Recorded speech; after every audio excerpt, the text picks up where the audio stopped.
Boa noite, irmãos. Gostaria de convidar os irmãos a abrirem as suas Bíblias, Epístola de Paulo aos Filipenses, dando continuidade assim à nossa exposição da Palavra do Senhor Deus.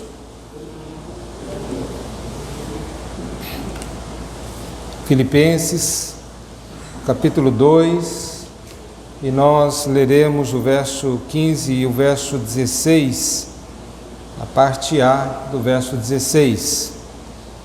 Diz assim a palavra do Senhor Deus: para que vos torneis irrepreensíveis e sinceros, filhos de Deus, inculpáveis, no meio de uma geração pervertida e corrupta, na qual resplandeceis como luzeiros no mundo, preservando a palavra da vida. Amém. Vamos orar ao Senhor neste momento. Santo e eterno Deus, que prazer, que alegria é podermos estar aqui na casa do Senhor, junto com os irmãos, para prestarmos esse culto a Ti, culto que Te é devido, por causa da obra da redenção, daquilo que o Senhor fez em nossas vidas, nos nossos corações, na transformação que o Senhor operou em nossas mentes. Outrora éramos escravos do pecado. O Senhor, no entanto, por meio do sacrifício do Teu Filho Jesus, nos concedeu a libertação. Ó Deus, e estamos livres para Te adorar, livres para Te cultuar, para expressar a nossa gratidão e para sabermos, ó Deus, para onde nós estamos caminhando. Graças Te damos, ó Deus, por este momento que podemos estar reunidos como Teu povo e suplicamos as Tuas bênçãos.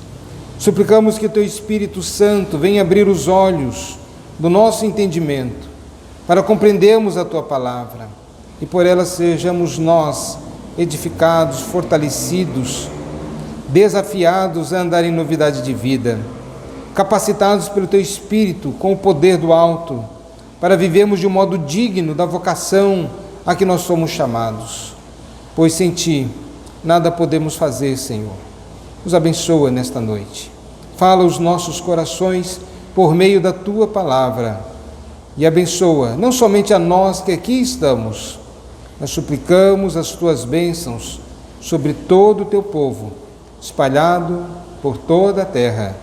Em nome do nosso Senhor e Salvador Jesus Cristo, que nós oramos. Amém. Irmãos, temos exposto e falado sobre o que é ser de fato cristão. E precisamos então considerar também que o cristão, ele não somente é alguém que é irrepreensível, sincero e inculpável, como nós já mencionamos no domingo passado. Falamos sobre este aspecto e por causa do cristão ser o que é, e percebendo, ele não somente é adepto de uma filosofia de vida, ele é alguém que recebeu o poder de ser chamado filho de Deus, como filhos de Deus, inculpáveis. Lembrando de que uma ideia prevalecente de que todo mundo é filho de Deus, todos são filhos de Deus. Isto é um grande erro, porque todos os filhos de Deus habitarão com o Senhor por toda a eternidade. Todos, de fato, são criaturas de Deus, mas somente aqueles a quem Deus deu o poder de serem chamados filhos de Deus é que são de fato filhos de Deus. E esses agora vivem uma vida diferenciada. O estilo de vida, ele é o que é, ele faz o que faz, ele fala como fala, ele age da forma como ele age, como resultado daquilo que ele é no seu ser, por causa da sua relação com o Senhor Deus. E uma das coisas que ele é agora é luz. A Bíblia sempre nos fala sobre esse aspecto da luz. Como ser luz? O Senhor Jesus Cristo fala em Mateus: vós sois a o sal da terra. Vós sois a luz do mundo. E não se pode esconder, ou ninguém acende ali uma vela para colocar debaixo de algum lugar, mas pelo contrário, coloca num lugar onde será resplandecente a sua luz e vai alumiar o lugar. Nós fomos chamados, portanto, para fazermos diferença, não para sermos sal no saleiro, nem luz no luzeiro, se pudéssemos assim colocar. Somos chamados para ser luz nas trevas, ser sal do mundo, um mundo que está em podridão, por causa da corrupção do pecado, aquela carne que agora está em estado de putrefação, ou ele vai se estragar porque não está na geladeira, e o sal, nós sabemos muito bem, ele tem esse poder de conservação. Coloca ali um monte de sal, vai conservar a carne. É isso, e é para isso que nós fomos chamados como filhos de Deus. Portanto, está dizendo aqui o apóstolo Paulo, nós nos tornemos irrepreensíveis, sinceros, filhos de Deus, inculpáveis, no meio de uma geração pervertida e corrupta. Essa é a realidade do mundo. Ela foi corrompida pelo pecado. O homem é o que é, como resultado da queda. E às vezes nós esperamos mais da humanidade do que a humanidade tem condições de oferecer. Nós queremos que o mundo seja melhor. Meus irmãos, eu não me impressiono que o mundo não seja melhor. Olha, eu me impressiono, como é que pode tanta maldade, tanto isso, tanto aquilo? Eu me impressiono de o mundo não ser pior por causa do seu estado de pecado. O mundo jaz no maligno. Ainda nós estamos vivendo, meus irmãos, nós estamos aqui, relativo à liberdade, sorrimos, andamos, de certo modo estamos vivendo esta vida. Como diz Martin Lloyd Jones, algumas pessoas se admiram de quantos divórcios existem no mundo. E ele diz, me admiro de não haver mais divórcios no mundo, porque só o cristão pode saber o que é de fato o casamento. Só o cristão pode saber e viver uma vida que é pautada na moralidade revelada nas Escrituras, que é uma expressão da própria essência de Deus, quem Deus é. Os 10 mandamentos revelam o caráter de Deus, os atributos de Deus. E pensar que o homem sem Deus pode viver desta forma, não pode. Por isso, é uma geração que mesmo nas boas obras, mesmo naquilo que faz de bom, ainda está manchada pela corrupção e pelo pecado. Ainda o fazem de uma maneira que é ofensiva à santidade de Deus. Essa é a condição do homem. O homem não tem condições de agradar a Deus minimamente. E estranho quando cristãos acham que o homem pode viver de uma maneira, olha, Deus está se agradando. Não, é uma geração pervertida, é uma geração corrupta, mas no qual, diz o apóstolo, resplandeceis como luzeiros, luzeiros no mundo. Devemos entender a nossa responsabilidade. E aí, a luz, ela expõe perigos. A luz, ela vai revelar os buracos, vai revelar os perigos existentes que, de outra forma, nós não veríamos. As trevas encobrem, elas enganam, escamoteiam. Quando você está andando numa estrada toda escura e com o farol do carro lá não está muito ok, de repente passa por um buraco. A escuridão, ela faz com que toda a pista parece ser bacana, reta, não há nenhum problema, até que você percebe que a estrada está com problemas. Mas é a falta da iluminação, faz com que as coisas pareçam que esteja tudo bem. E essa é a grande razão porque as pessoas pensam que as coisas estão tudo bem, porque elas de fato não conseguem enxergar o perigo. E a luz faz com que perceba-se o perigo que há. É por isso que pessoas, quando olham para a luz de Cristo e veem o seu estado de pecado e miséria, ele diz: eu preciso fugir da cidade da destruição. Outrora eu não percebia, para mim eram as coisas normais, eu fazia o que todo mundo fazia, eu agia como todo mundo age, enfim, para mim estava tudo tranquilo, mas agora eu percebo que o estilo de vida que eu vivia era um estilo de vida perigoso, eu estava caminhando para a destruição. Portanto, a luz ela expõe os perigos, a luz ela revela coisas, é por isso também que os homens maus e perversos não querem saber da luz, porque a luz expõe o seu estado, a sua condição. A luz veio a este mundo, mas os homens amaram mais as trevas do que a luz. E por que eles amaram mais as trevas do que a luz? Porque as suas obras eram más.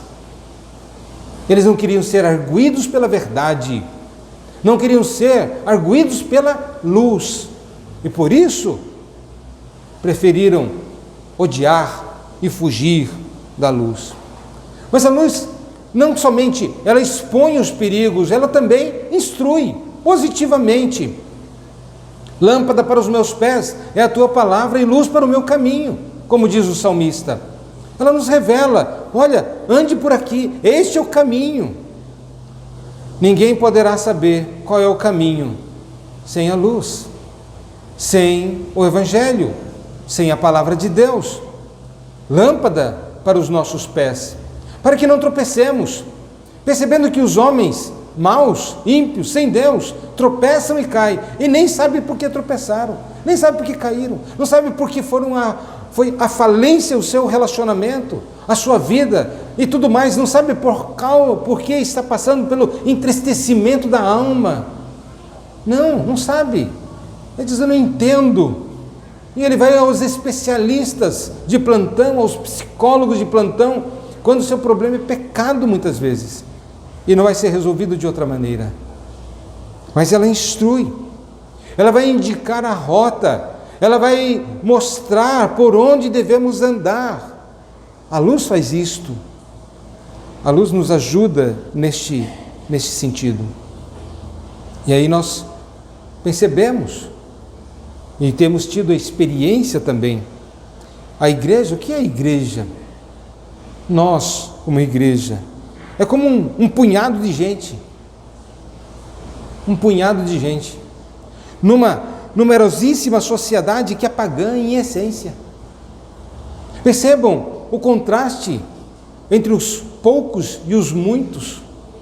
E a Bíblia revela essa condição em que muitos são os que entram pela porta larga e espaçoso, o caminho que conduz para a perdição. São muitos os que entram.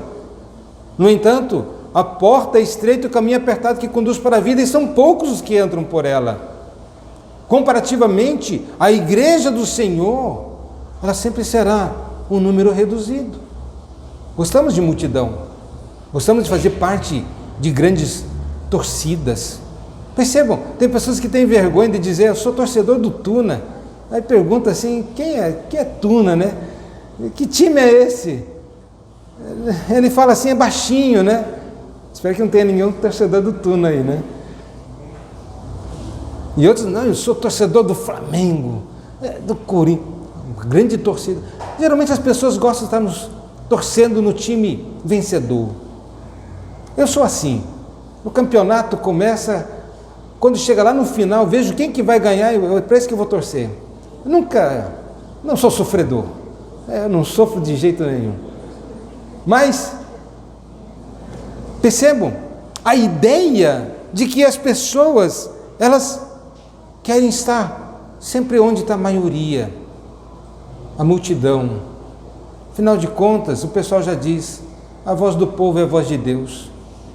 E a pessoa gosta de estar, não no pequeno grupo, o que vai na contramão, mas aquele que está na correnteza, seguindo. As pessoas, psicologicamente, emocionalmente, há algo dentro da natureza humana que gosta de estar realmente nos grupos majoritários. A igreja é um pequeno número. De certo modo, é essa a razão também, porque muitas pessoas gostam de estar em igrejas grandes. Porque, igreja grande, aquela igrejinha lá, Não importa, ele não avalia por questão de verdade o que está sendo pregado, mas muitos, não, é porque é maior.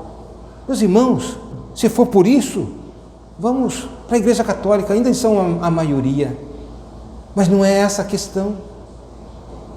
Então, a experiência nos diz que a igreja sempre é um grupo pequeno, minoritário, mas embora seja um grupo pequeno, um grupo minoritário, ela é portadora de algo que faz diferença no mundo, é luz do mundo.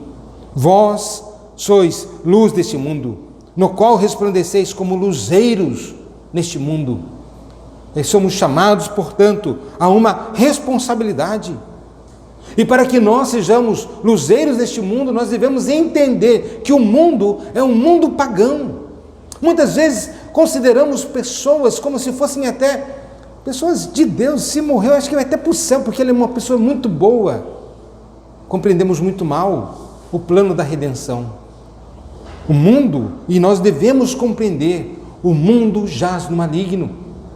Se nós temos a compreensão de que pessoas que estão ao nosso redor, que não têm Cristo como Senhor e Salvador da sua vida, estão indo e caminhando para o inferno, eles estão sem Deus no mundo e sem esperança alguma.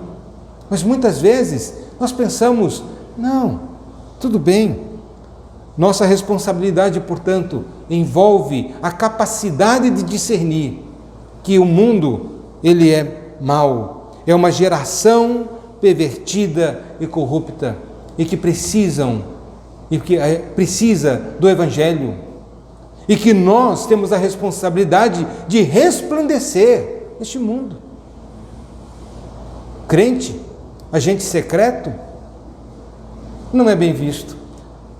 Um crente que chegou no final do ano, depois de um ano de trabalho numa empresa que ele começou, e aí teve a confraternização de final de ano, e as pessoas começaram a dizer lá, olha, eu quero agradecer a Deus por isso, e aí o irmãozinho chegou lá e disse, quero agradecer a Deus, porque já está 1 ano que eu estou na empresa e ninguém sabe que ainda sou crente. Ele se orgulhava disso. Percebo então que como podemos ser luz se nos escondemos?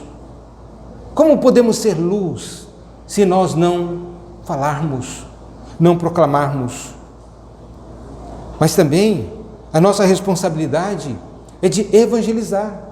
E Paulo não está dizendo aqui aos pastores da igreja de Filipos, ao conselho da igreja de Filipos, mas está falando aos filipenses. Ele está escrevendo à igreja. Ele está dizendo que essa é uma responsabilidade pessoal, individual, de cada um de nós. Somos sal da terra e luz do mundo. E devemos partir, meus irmãos, do pressuposto que o mundo não conhece o Evangelho. E não conhece mesmo. Vemos pessoas falando de Cristo, mas quando você vai apertar um pouco, quem é Cristo? E você vai perceber que nada conhecem a respeito de Cristo.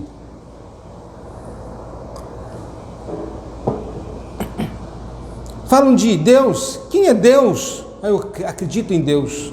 Deus é uma força impessoal, é uma energia cósmica, é o arquiteto do universo. Não quer dizer nada, mas é o arquiteto do universo.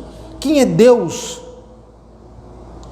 Como uma pessoa pode ser salva? Portanto, devemos entender que mesmo as pessoas muitas vezes religiosas estão na igreja, não conhecem o Evangelho, estão sentados nos bancos, cantando os hinos, lendo a Bíblia, e você pergunta, qual é a base da sua salvação? É porque eu nunca matei, nunca roubei, eu nunca adulterei, eu nunca fiz isso, eu vou para o céu. E eu posso dizer que um monte de gente que jamais pisou na igreja também nunca fizeram isso, e nem por isso irão para o céu. Pessoas, portanto, nunca entenderam o Evangelho. E nós devemos partir do pressuposto que o mundo não conhece o Evangelho, o mundo não conhece quem é Jesus. O pessoal fala tanto de Jesus, mas não conhece o Jesus da Bíblia. E alguém precisa falar para eles quem é Jesus. Aquele que disse: se você não tomar a sua cruz e não seguir após mim, não pode ser meu discípulo. Olhem para Jesus como se fosse bonzinho, amoroso. Não, ele vai salvar todo mundo. Não, é aquele cuja mensagem diz: eis que o machado está posto sobre a raiz da árvore, se não der frutos dignos de arrependimento, será cortado e lançado no fogo. Já está preparado, na verdade. E ninguém falou mais do inferno do que o próprio Senhor Jesus Cristo em toda a Bíblia. Os irmãos sabiam disso? Ninguém falou mais do inferno do que o próprio Senhor Jesus. Mas não conhecem. Não conhecem Jesus. Não conhecem Jesus como Deus encarnado. Precisamos abrir as Escrituras, como Filipe fez para o eunuco. Abriu as Escrituras a partir da leitura que ele estava fazendo e expôs e revelou Cristo a partir de Isaías, mostrando em todas as Escrituras que tudo se cumpriu como estava escrito. Até quando Jesus diz: estou com sede, era para que se cumprisse as Escrituras. Tudo, absolutamente tudo. O mundo não conhece o povo de Deus. Por isso que uma grande incógnita para o mundo é a igreja. O mundo não entende a igreja, ele diz: é um bando de louco. Esses que estão transtornando o mundo chegaram até nós. Como é que isso pode? E às vezes o cristão quer dar uma de aceitável ao mundo. Não sou assim. Não sou com nem aqueles fanáticos, não. Nós somos assim, light. Nos aceitem. Nós somos muito parecidos com vocês. O mundo nunca vai entender. Nós somos diferentes. Nós pertencemos a um outro reino. Nós estamos debaixo da autoridade de um outro rei. Não o rei deste mundo, deste século, mas o Rei dos Reis e Senhor dos Senhores.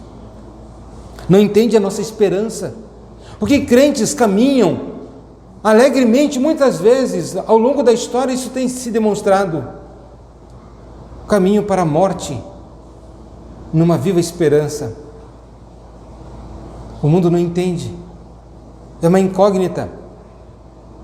Quando o crente fala sobre ao findar o labor desta vida, e eu vou chegar no céu, ou quando lá no céu chegar, vão me perguntar: como você está aqui? Foi graça, irmão, foi graça, maravilhosa graça, abundante graça. É alguém que diz: eu estou indo para meu lar, e o mundo diz: eu não quero morrer, e o crente diz: eu tenho desejo de partir e estar com Cristo. Olha a diferença. Nossos reinos são diferentes, nossa cosmovisão é diferente, os nossos pensamentos são diferentes, mas nós precisamos revelar a eles. Por quê? Porque somos filhos.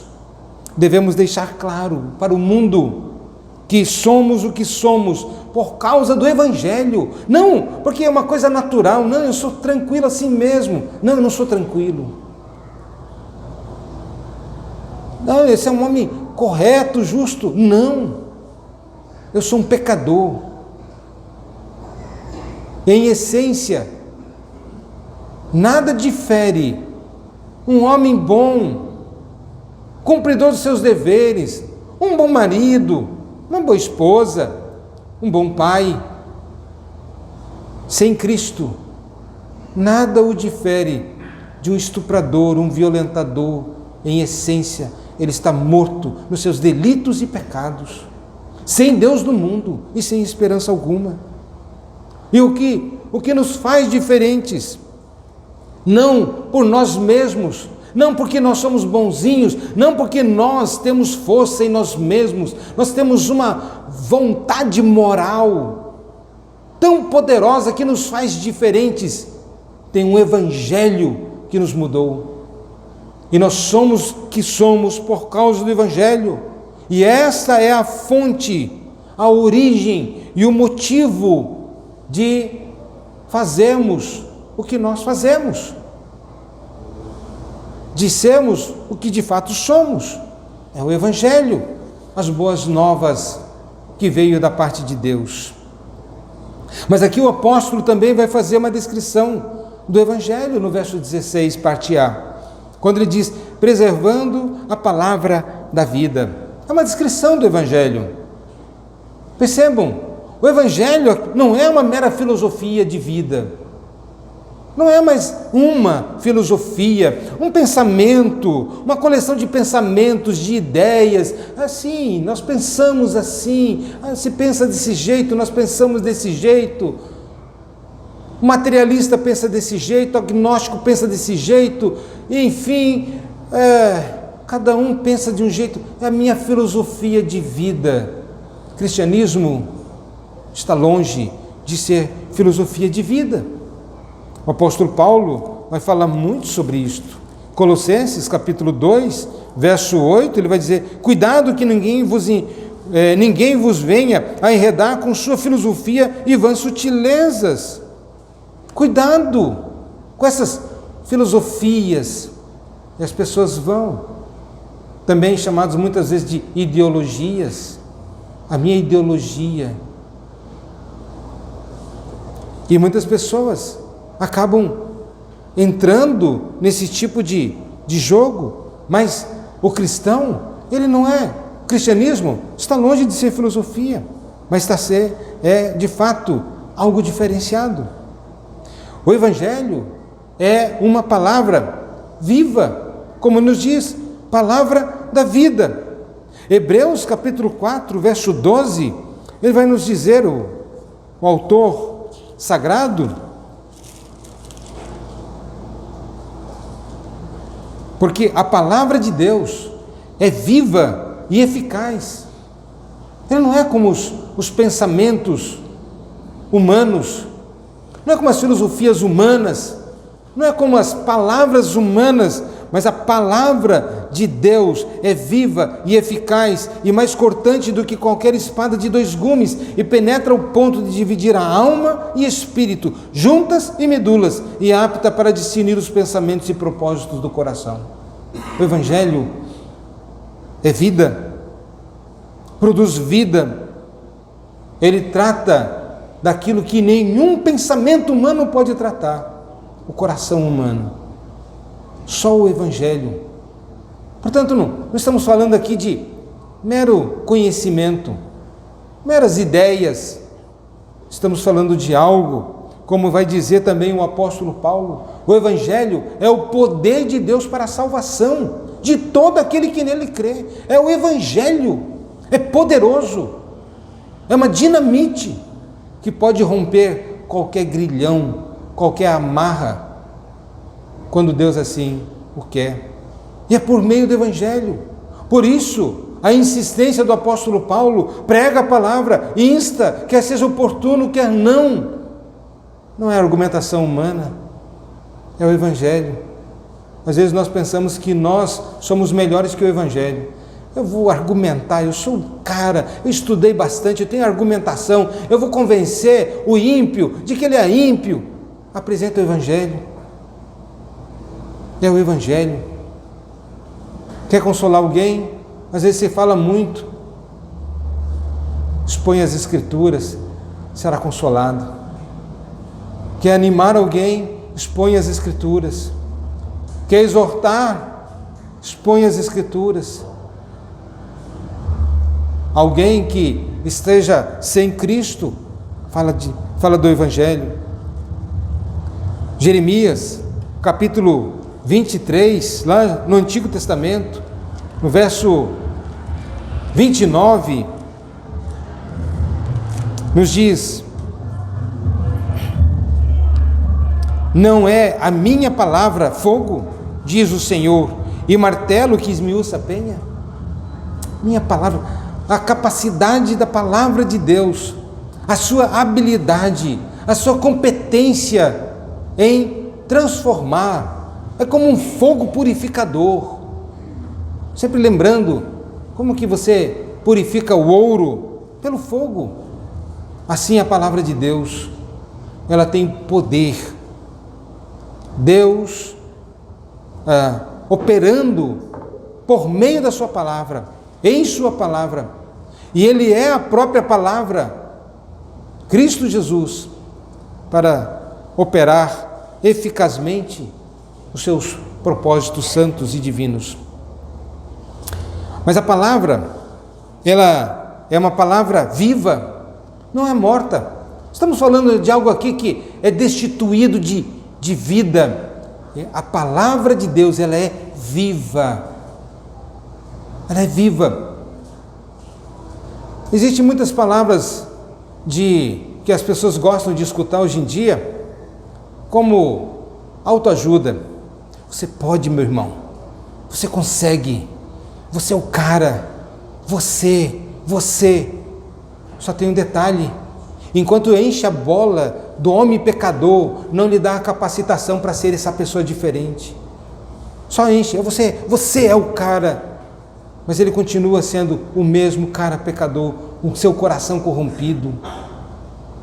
Talvez um pouco mais animado agora. Mas o Evangelho, não.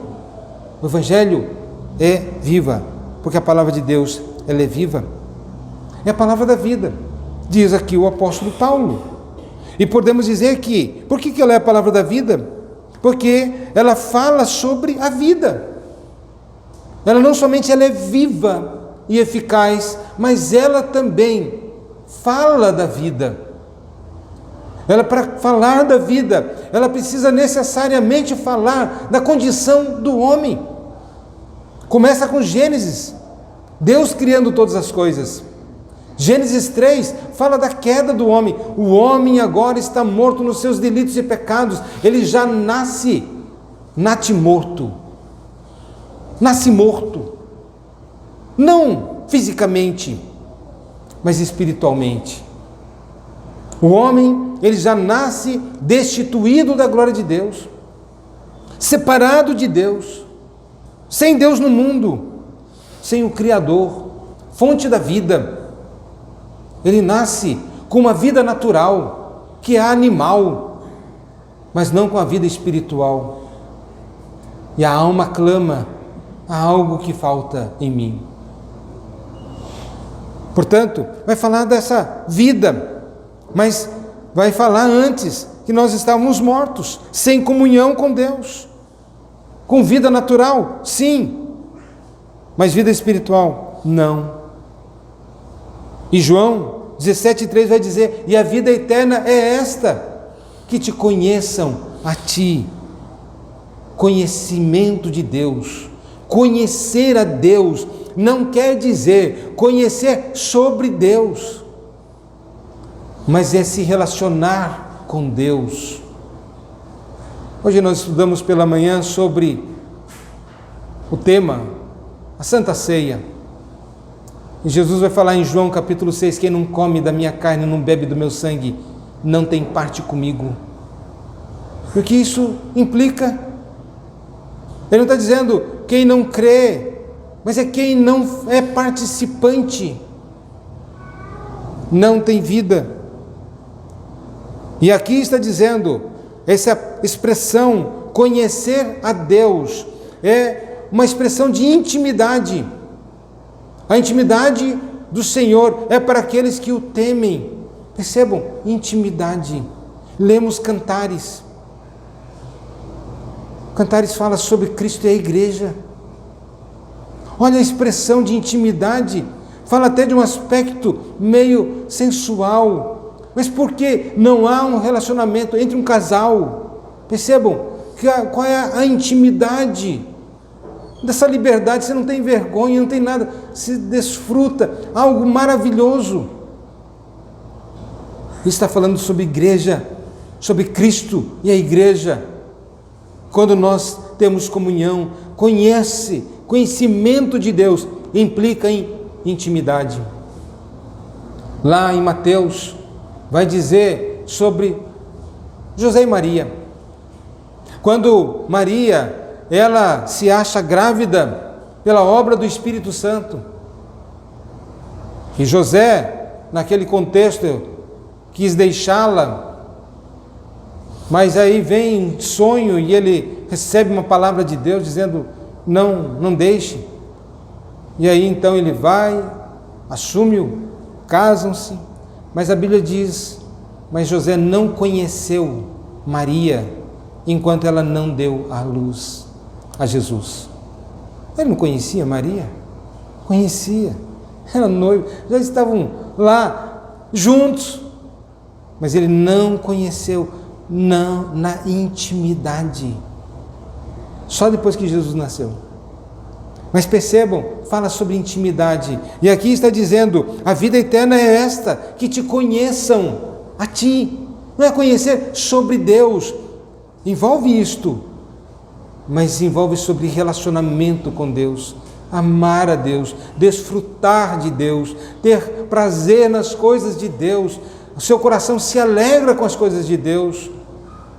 Bem-aventurado o homem que tem o prazer na lei do Senhor e na sua lei medita de dia e de noite. Palavra que fala sobre vida. Vemos o caso de Nicodemos, quando vai encontrar com Jesus, e lá ele diz, Senhor, tu és profeta, ninguém faz as coisas que o Senhor tem feito se não for por Deus. E aí ele vai falando de Cristo Jesus, como que abruptamente, como que mudando completamente o assunto, dizendo, quem não nascer de novo não pode herdar o reino dos céus. Palavra da vida. Jesus não está preocupado com seus pensamentos, aquilo que, seu projeto, sua vida. Parece que as pessoas acham que é essa a preocupação, que Jesus veio lá do céu para te tornar rico, bonito, bem de vida, bem realizado. O problema do homem não é este. O problema do homem é que ele está morto nos seus delitos e pecados. Se não nascer de novo, não pode ver o reino de Deus. Não tem comunhão com Deus, estará por toda a eternidade separado de Deus. Mas percebam, você não nasce, você não se nasce. Eu vou me nascer aqui agora, né? Eu não posso fazer isso. Você não se dá vida. O homem está morto. Ele diz, hoje eu vou me dar vida. Hoje eu vou aceitar Jesus. Nem isso o homem consegue fazer. Sabe por quê? Não há quem busque a Deus. Não há um sequer. Todos se extraviaram. Não há quem deseje a Deus. Diz o apóstolo Paulo em Romanos. Não há um justo, um sequer. Você não trabalha para isso, portanto. Eu vou fazer a minha própria salvação. Você não compra a sua salvação. Você tem que nascer de novo. E esse nascimento não depende da sua vontade, depende da vontade de outrem. E esse outrem chama-se Deus, o Deus gracioso, poderoso. É algo, portanto, que vem de Deus. É algo que não importa, meus irmãos, quem somos ou o que somos. Podemos ser os maiores pecadores. Deus ama e Deus pode dar o poder de ser chamado Filho de Deus. Vemos na história quantos homens maus e perversos. Até o ladrão na cruz. Ele não estava lá na cruz lá à toa, porque roubou galinha do vizinho ou fez alguma coisa ali. Não, ele fez coisas horríveis. Ele estava condenado ali e ele disse, nós estamos aqui porque nós merecemos. Ele não se justificou, nós merecemos. Os nossos pecados recaíram sobre nós. É justo que nós morramos. Então ele sabia o que tinha feito. Mas a graça salvadora, mudando aquele homem.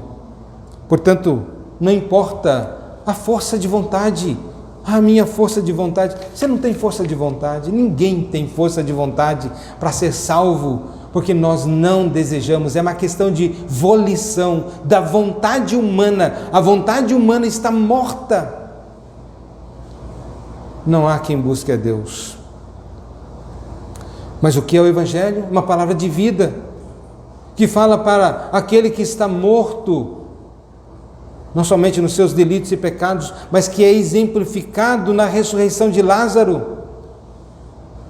O Evangelho que dá vida, as palavras de Cristo. Lázaro, sai. E ele ressuscitou, saiu do túmulo. Mas é a palavra também que, assim como a Lázaro deu a vida, é a palavra que dá vida. Vejamos lá em Tiago, capítulo 1, verso 18.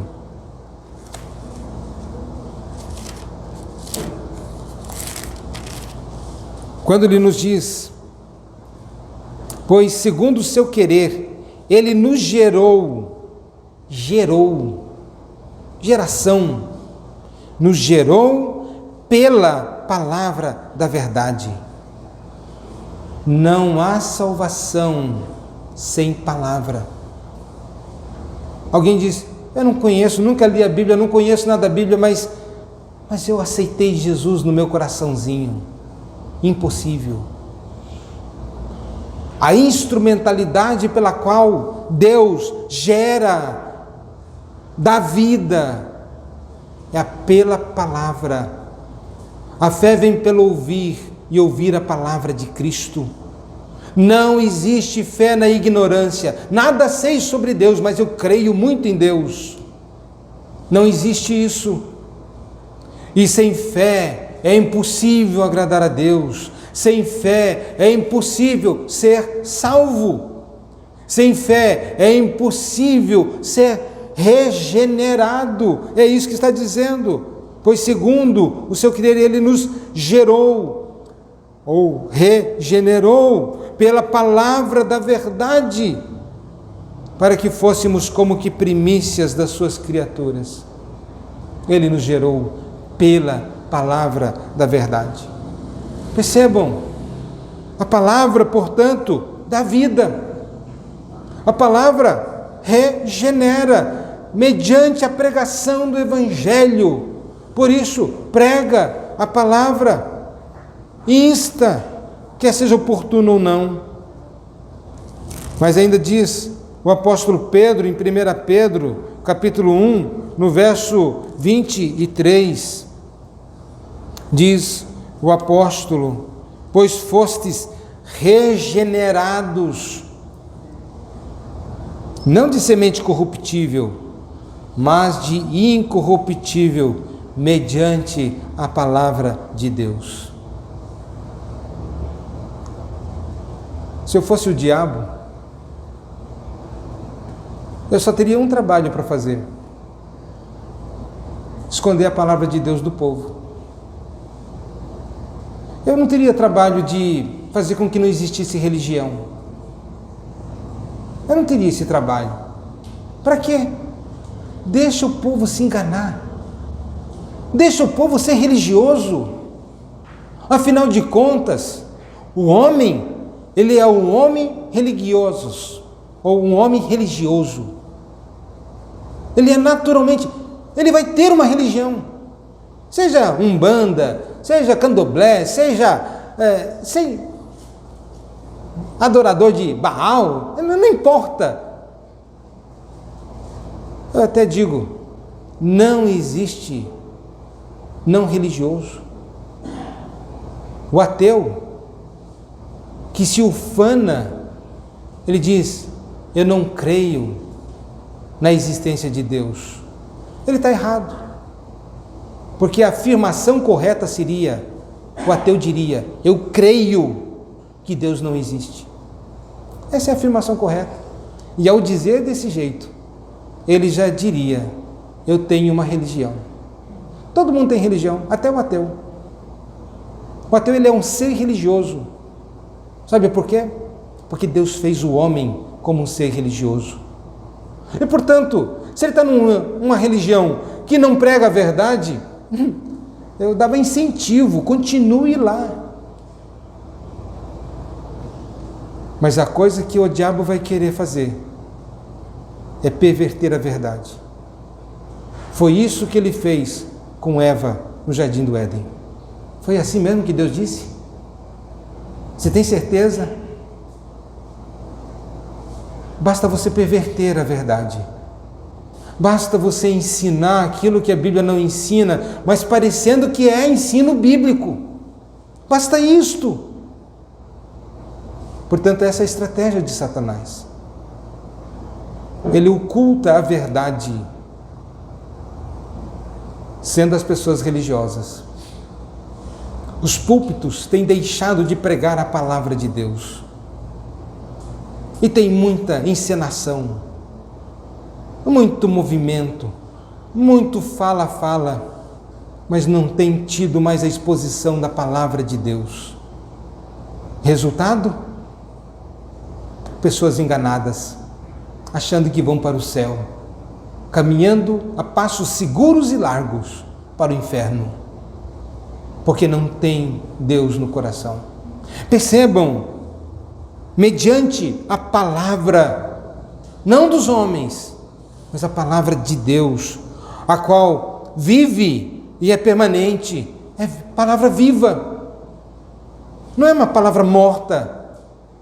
O Evangelho é a palavra viva, mas também ela é viva porque ela é a palavra que dá suporte à vida. Sem palavra de Deus não há crescimento espiritual. Não podemos dizer que uma pessoa seja firme na fé quando ela ignora os fundamentos da fé. Ela é firme, olha, essa pessoa é muito espiritual, nem lê a Bíblia. Essa pessoa é muito crente. O que é ser muito crente? É algum estereótipo, por acaso? Não há firmeza espiritual se não houver a fundamentação, e a fundamentação é a palavra de Deus. Percebam, ela, a palavra, nos dá o suporte para a vida, ela nos dá o crescimento, é como um alimento. E Pedro vai dizer isso em 1 Pedro capítulo 2, verso 2, dizendo: desejai ardentemente como crianças recém-nascidas o genuíno leite espiritual, para que por ele vos seja dado crescimento para a salvação. Dar o crescimento, o genuíno leite espiritual, a palavra de Deus. Desejem. Mas é claro, e eu vou tentar pelo menos demonstrar, quando pessoas não se alimentam. Já viu criança que não se alimenta? Primeiro que ela fica chata, fica chorona, né? Reclama de tudo, da vida, de tudo. Crente que não se alimenta da palavra de Deus, ela é exatamente assim. Ela chora, reclama. Ele não está alimentado, não tem maturidade, não tem firmeza. Mas pode ser que ela até, e você vai perceber pessoas que estão doentes, elas não conseguem às vezes se alimentar, fica de fastio. Tem muitos crentes de fastio. A Bíblia está lá longe, ele nem sabe mais onde que está Gênesis, nem Apocalipse. Ele sabe que está na Bíblia, ele não sabe nem abrir mais a Bíblia direito. Como ele pode ser firme na fé? Como ele pode ser uma pessoa aprovada, que maneja bem a palavra da verdade? Precisamos saber da razão da nossa fé. Precisamos conhecer a verdade. Alguns pensam: não, estudar a Bíblia é para pastor, ele que vai pregar mesmo. Quem disse que a Bíblia foi escrita para pastores? A Bíblia foi escrita para o povo de Deus. Ela, a palavra de Deus, é lâmpada para os nossos pés, não é para os pés dos pastores, mas para os pés do povo de Deus.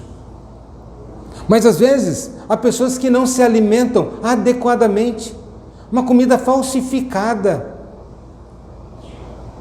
pode ser uma comida envenenada. Num determinado casamento, havia comida estragada, contaminada. A festa de alegria se transformou em lágrimas e choros de luto. Pessoas morreram. Isso aconteceu lá numa uma festa no Rio Grande do Sul, há muitos anos atrás. Não sei se era salmonela ou o quê. E aí então, pessoas morreram. Aí imagine, um noivo morre, ou a noiva morre, aí morre o pai do noivo. Aquilo que seria alegria se torna em tristeza. Se comer um evangelho falsificado, vai produzir o mesmo resultado: morte espiritual. Tem gente que brinca, qualquer igreja serve. Sabe que a igreja, qual é a definição de igreja? Igreja é coluna e baluarte da verdade. Se ela não é coluna e baluarte da verdade, ela não tem sentido da sua existência. E as pessoas muitas vezes dizem, não, aquela igreja é legal. Por que você vai para aquela igreja? Porque ela é bem boa, há muitos jovens, a programação é joia.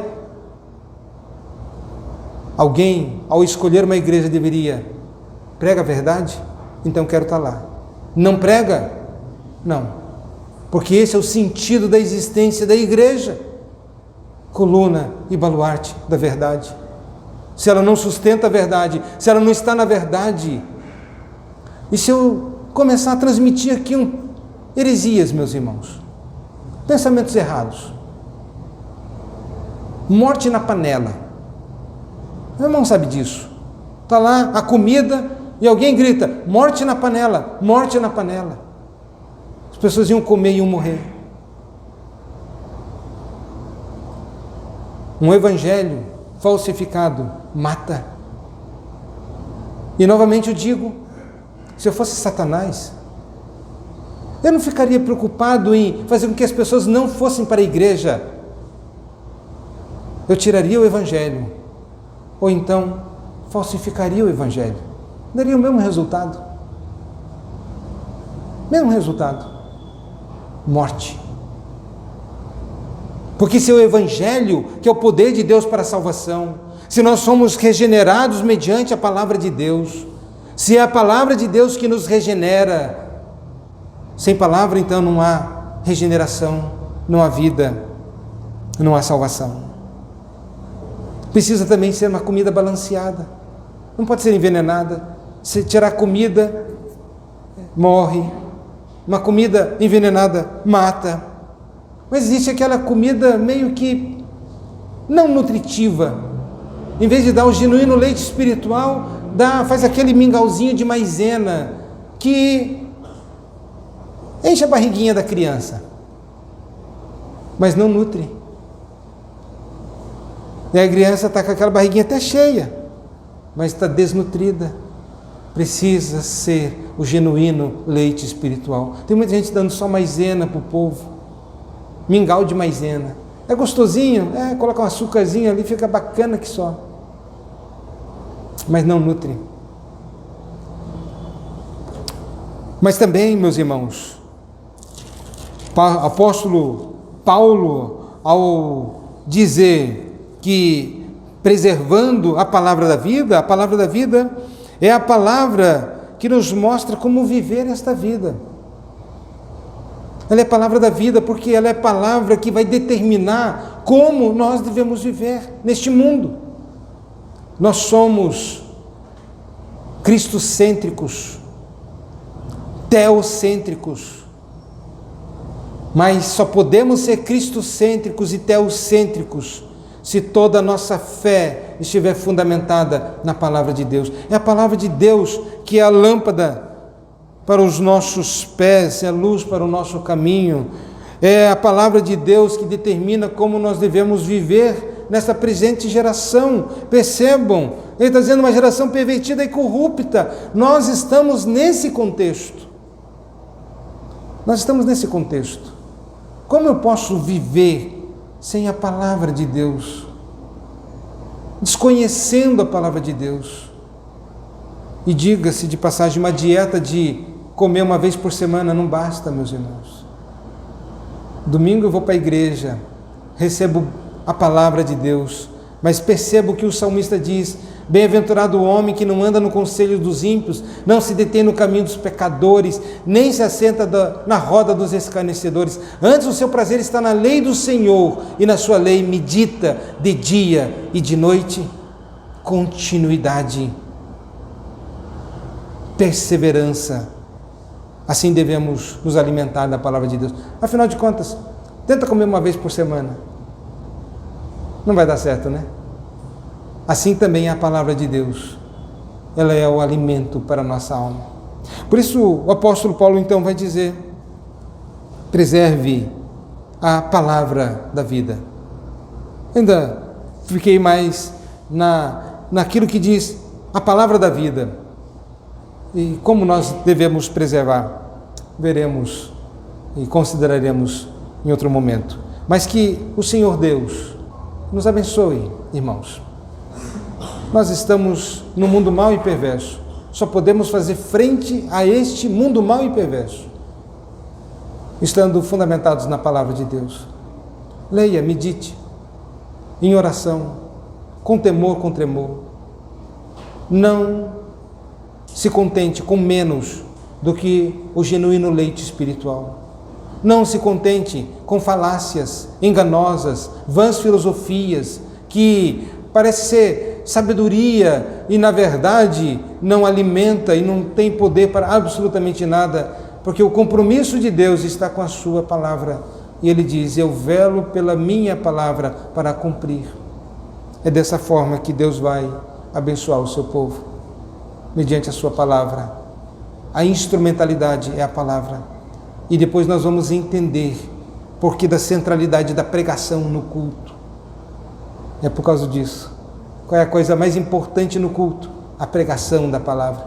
Porque é na pregação que Cristo se revela. Cristo foi exposto aqui esta noite por meio da pregação. Ele falou. Quem tem ouvidos, ouça. Amém?